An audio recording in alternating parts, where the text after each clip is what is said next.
You don't tip? No, I don't believe in it. You don't believe in tipping? I don't tip because society says I have to.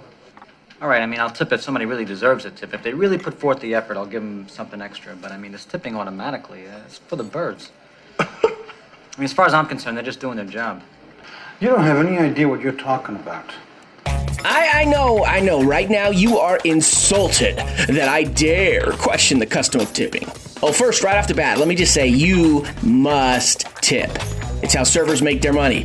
The customer, the diner, they're actually paying the wage of the server, which is very odd to me, and the reason I'm opening this dialogue. Why is it the customer's responsibility to pay the restaurant's employees? In every other business model, everywhere, the business pays the employee's wage and then increases the price of the product accordingly. Take a look at the minimum wage here in Utah, a lousy $7.25. But as a server, it's an even lousier $2.13. Yes, true. How did this tipping concept start in the first place?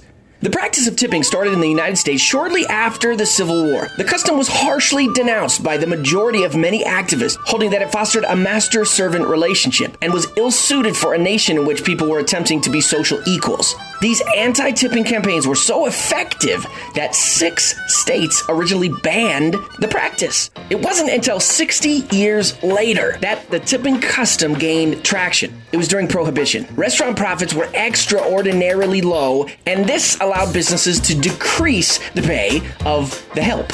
People usually say they tip to reward good service, but the amount of the tip is mainly determined by the cost of the meal, and this is rarely connected with the work required to serve it. It's just as easy to serve a $5 burger as a $50 steak, right? And what's the deal with every order taker thinking they deserve a tip? Is it just me, or do others feel this shame and guilt of not tipping someone who takes your order? Clever idea, adding a tip line above the signature line. Well played. Speaking of this type of shame, don't you love it when you're asked to support a charity at the check stand? Would you like to give $1 to support blankety blank charity day? Oh, I've been donating. I just donated to them the other day.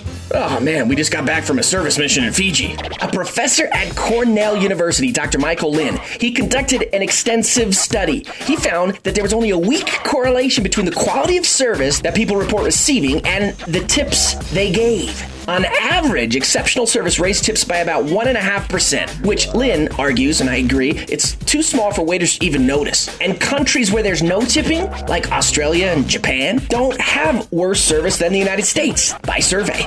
I've always believed that a tip should be an award for something exceptional or extraordinary, but maybe I'm alone in my thinking. What else is new? In a similar survey, 80% of diners said they prefer tipping to a set service charge. They like the power and the ability that the tip gives them. And most of the waitstaff likes tipping as well, stating that it gives them a chance to distinguish themselves and to score an occasional windfall.